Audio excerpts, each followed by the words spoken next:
So I'm Szymanska Barrett and I'm the Assistant Professor and Course Director for the MSc Global Public Health. So we've learned over the last 6 years in particular how important public health is, not just in the UK but from a global perspective, especially with pandemic response. We're seeing at the minute the hantavirus response, and we need to equip people to not just be able to approach it from a healthcare perspective, but from a holistic perspective. So emergency response and preparedness, how we approach it from a social perspective and a cultural perspective, and how we lead and manage that in an effective and comprehensive manner, whilst also maintaining the nuances from across different cultural perspectives, different countries' perspectives, and how we can approach it more effectively. So if they were deciding between healthcare management and global public health, if they were more focused and interested in the epidemiological surveillance side of things, of how we deal with humanitarian crises, emerging threats such as, global viruses, for example, or issues such as maternal morbidity, mortality in some of our less economically developed countries, I'd say go for public health. So public health is more focused on how we approach it. So there is a bit of leadership and management in that, but it's not purely focused. This is for the people on the ground who are getting their hands ready into these situations and want to make the difference while also effectively leading. So it's a nice combination with some management and leadership, but it's more focused on the holistic perspective that public health brings to society. Health in itself is so important to us. So we know that how we feel affects our mood, it's going to affect how you approach life. Public health is looking at that, but on a wider perspective. So, okay, if you've got one person who's feeling ill or experiencing ill health, then that's one person. But what happens when you have a community experiencing those health issues? What happens when you have a society, a country, a region facing those health issues? That's what public health is looking at that from a more less individualistic perspective, a wider collective perspective. And we know how much can change from community to community, society to society, country to country because of the global pandemic. Now, public health became an emerging topic back in the 1800s, but now we're seeing it more and more we're seeing it more and more prevalently because we are a globalised society, because we're not just individuals, we are big collectives of people, and we need to focus on how those big collectives influence society's health, but also how that society influences the individual health. We take a decolonised perspective. We take a perspective of the existing theory might not be correct, so how can we change it and adapt it for those future leaders, those future public health officers, commissioners, councillors, etc. The global is so important because we are a global society. We don't work in isolation, we don't work in silos anymore, and we can look at health from that global perspective to understand how that's going to influence a multicultural society as well. So how can issues, for example, in Ghana impact how we're facing things in the UK? How can effective approaches in New Zealand shape how America is approaching their most recent health outbreak? And I think the good practice helps us to see things from a global perspective. The global perspective helps us to see the good and the bad and how to basically improve and continue with the good.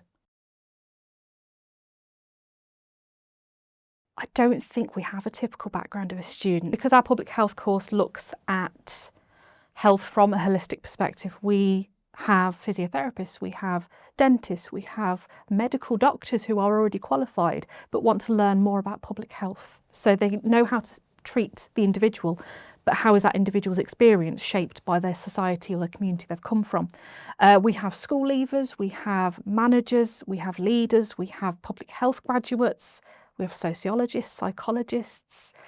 In this cohort alone, I think every single student has a different background, and there are no two students that are the same, but because they're on the journey together, they can learn so much from each other.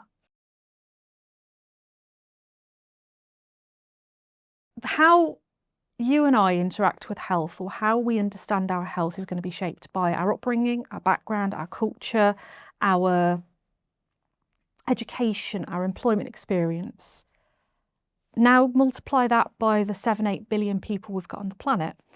We need to know how two people can have the same health outcomes but have completely different reasons as to why they've gotten to that point.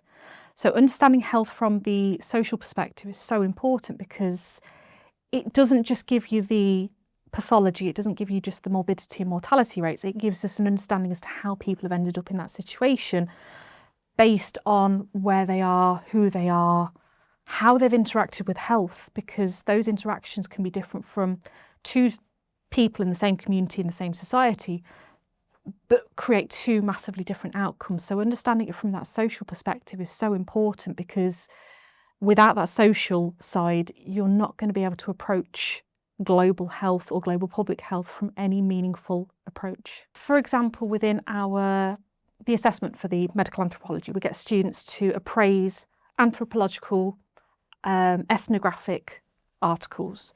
One of the articles was around how different countries approach medical aid in dying, or how they approach kidney dialysis within chronic kidney failure patients. Those two approaches are completely different for the same pathology. Why? Is it cultural? Is it societal? Is it something about the microculture of those hospitals that is going to impact essentially how successful the treatment for the kidney patients is? It's important to understand, because you need to go into a situation and appreciate the differences that are going to face you and be willing to take on that preparedness at any given time. You know, we have crises across the world that our students will be working with. They need to know that it's not going to be the same cut and dry experience. They need to understand that wide perspective to be able to go on the ground and make a difference. A lot of research from the staff. So we have quite a lot of research active staff, so they will be actively publishing, they will be updating materials as and when we go. They will modify those materials to make sure they are as contemporary as possible for those students, because public health is shifting. I mean, looking at how the world is performing now compared to 10 years ago, 5 years ago, is completely different. So we need to keep abreast of these things, and luckily the staff and the team are so on it. They are on the ball. They are researching, not just researching what to put in, but putting out research as well to make sure that the students have the best experience. One of our modules in particular, the emergency preparedness module, will actively use simulation software, simulation activities, and in fact the assessment is based on a simulation put on by the staff, for students to look at it from a neutral perspective and say, what has happened, how has it happened, what would you do differently with the theoretical knowledge that you have. So giving students that base theory, they all have some kind of background, that they will have some knowledge of how to approach situations, but giving them the theoretical knowledge and backing ensures that they can put the theory into practice. They can critique the theory and say, this is where it's good, this is where it's bad, this is why we shouldn't be using this, or we should be using this. With the benefit of hindsight and giving them that safe environment to explore and practice, they have the opportunity to make those more positive decisions, to be able to have that knowledge to apply it when they go back into the real world and practice. We've always had these issues, but we have a rapid 24-hour instant access media, so we know what's going on across the world, beneficially and negative, positively and negatively. It's good to be able to know what's going on, but sometimes being hyper aware can bring about those issues of worry and concern. We're a globalised nation as well. And I say nation as in the world as a nation. You can get on a plane and fly to the other side of the world, whereas 50 years ago that was impossible. So we're so interconnected that we're aware. And again, this means that our student cohort is fantastically global and interconnected, and they can bring about those experiences and understandings from their own contexts to heighten awareness, not just for the students, but for the staff as well. So I think that interconnectedness and that globalised perspective has made us a lot more aware of what's going on. Public health is all about strategy. You need to know and understand not just what's happening on the day-to-day, the operational side of things, but how is this going to impact in a month's time, a year's time, 5 years' time? And the Chartered Management Institute qualification gives students the theoretical knowledge and basis and the accreditation to apply that knowledge from a bespoke public health perspective. And with it being an internationally recognised qualification, gives students the edge that they might need within an exceptionally competitive job market. Being able to not only have that knowledge but apply that knowledge is so important, and we are looking at training those future leaders, and we need them to have the proper backing to be able to apply that. There's no two routes. Everything our students do is bespoke. Everything our students do is unique. Our previous cohorts, we've had students go into local authority, for example, in the UK, working with different councils from operational and strategic perspectives. We have people modifying and adapting their existing qualifications to be more public health focused. So, for example, public health dentistry, nursing, officers within non-government organisations, but there's also the potential to work for the likes of World Health Organization subsidiaries, public health and UK Health Security agencies. So depending on the direction students want to take, there is no two options, but it gives them that ability and the confidence as well to be able to apply that knowledge in a global, future-thinking, strategic manner.